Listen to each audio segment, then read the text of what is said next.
саятшылық жақсы дамып жатыр, иә. Жалға анаулымен айналысатын жаңағы саятшылық қызығушылықтар пайда болып, сол жабайы аңдарды аулағаннан кейін сол ауланған жабайы аңның етін сол жерде тұтынып, кәуап пісіріп, немесе тағы да басқа тағам түрлерін пісіріп, далада табиғат аясында қолданып жатады. Яғни бірден тексеруге апармайды.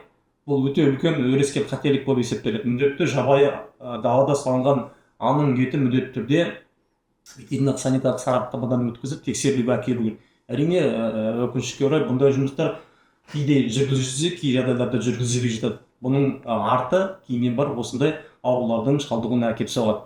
Соның бірі мынау трихинеллез ауруының да осындай адамға жұғу қаупі бар.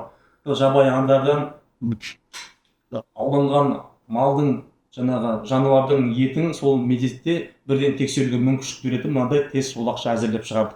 Бұл егер де оның нәтижесінде екі жолақ пайда болатын болса, ол яғни ауруға күдікті ауру мал деген немесе ауру малдың еті деген жағдайды білдіреді. Егер де бір ғана жолақ пайда болатын болса, яғни таза деген аурудан ада деген мағынаны білдіреді. Яғни осындай экспресс тест әзірлеп шығардық. Бұл енді әзірлеу принципі өте күрделі. Бұны әзірлеу үшін арнайы өзінің реагенттері қажет. Ол үшін біз осы ауруға телімді моноклоналды антиденелерді алдық, антигендерді алдық деген тәрізді. Яғни мына диагностикалық тест құрастыру үшін міндетті түрде негізгі компонент сол арнайы телімді антиген, антиденелерді алу болып есептеледі. Одан кейін жұмысымыздың тағы бір жетістігі осы рекомбинантты антигендер негізінде осы ауруды балауға арналған иммунды ферменттік тест жүйесін әзірлеп шығардық. Иммуноферментный анализ дейміз, орысша айтқанда.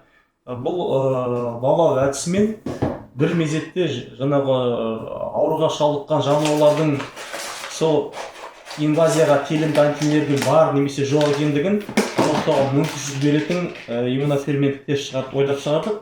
Бір мезетте, яғни 92 үлгіні, яғни тексеруге болады.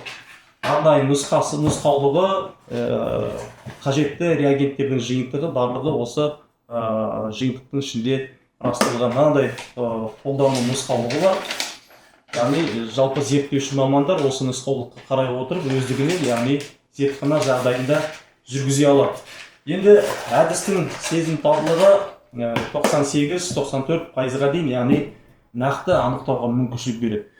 Бұл әдістің мынау жаңағы иммунохроматография талдаудың бір басымдылығы, бұған арнайы қондырғылар қажет емес. Бұны визуалды жағдайда анықталып, яғни нәтижесін шығаруға болады. Енді әрине бұл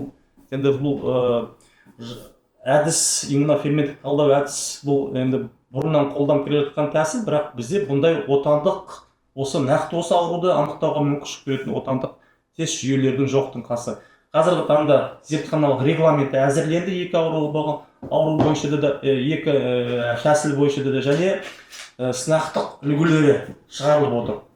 Енді осы бағытта біз қазір зерттеу жұмыстарын жүргізіп жатырмыз. Енді молекулалық деңгейде, оның ары қаратай қандай ферменттік деңгейде, яғни осы ғылыми жобалардың аясында 3 авторлық куәлік алынды. Сонымен қатар 4 жаңағы шетелдік халықаралық журналдарда басылымда шықты. Мысалы Q1 дейміз, немесе процентилі жоғары Scopus базаларында, Web of Science базаларында, яғни 4 мақала жарияланып шықты. Енді сонымен қатар отандық журналдарда, ғылыми конгрессте, конференцияларда осы зерттеу жұмыстарымыздың нәтижесі ұдайы баяндалып, яғни жарияланып отыр.